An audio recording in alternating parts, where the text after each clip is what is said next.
Welcome to Vermont's Northeast Kingdom. One man's view of Vermont's North Country. Steve Jeunesse, freelance reporter. Welcome to a farmer's view of the Northeast Kingdom. Hal Gendron introduces us to his corner of the Northeast Kingdom. I had a list of questions to ask, but I just turned on my recorder and walked with Hal while he told me about the Northeast Kingdom. Farmers get to experience a quiet dawn in the Northeast Kingdom. Dawn always feels like a small secret the world hasn't quite discovered yet. Mist lifts off the hayfields in slow curls. The mountains hold the early light like they're reluctant to give it back. And the only sound is the low murmur of a tractor warming up. Life here moves at a pace that would confuse most flatlanders. But for those of us who call this corner of Vermont home, it's the rhythm that keeps us grounded. NEK folk consider anyone from out of state to be flatlanders.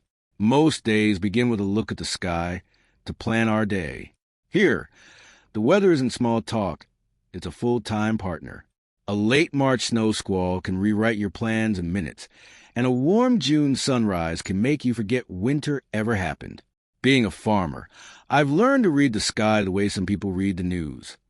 Cloud stacking over Island Pond means trouble, while a pink horizon over Seymour Lake means a good day ahead.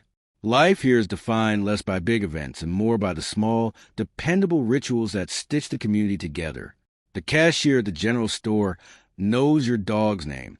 The librarian sets aside a book she thinks you'll like. At the farmer's market, you can't make it 10 feet without someone asking about your family, your roof repairs, or how the tomatoes are doing this year.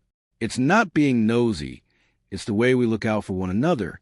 When someone's barn burns down or a neighbor falls ill, casseroles appear without anyone asking. In a place where the nearest city is more than an hour away, we've learned to be each other's safety net. Even after years of living here, the landscape still catches me off guard. A drive on the Durging Road can feel like a moving postcard. Rolling hills, sugar maples that blaze red in October, and Norton Pond so still it looked like glass.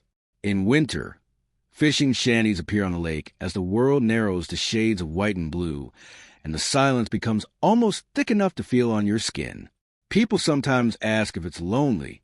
Maybe it would be if you weren't the kind of person who finds comfort in open space and long stretches of road. But for many of us, the quiet is the point. It gives you room to think, to breathe, to remember who you are when the world isn't shouting at you. Living in the Northeast Kingdom isn't effortless. The winters are long, the jobs can be scarce, and the distances between things are measured in both miles and patience. But the trade-off is a life that feels honest.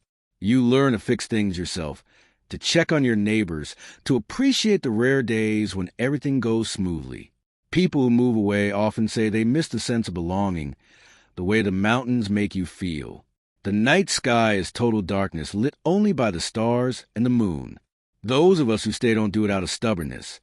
We stay because the kingdom shapes us quietly, steadily, and with more generosity than flatlanders might expect. Living here means accepting that beauty and hardship come as a pair.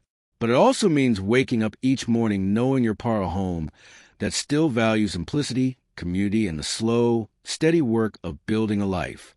Thank you for watching. If you like this content, please subscribe and share.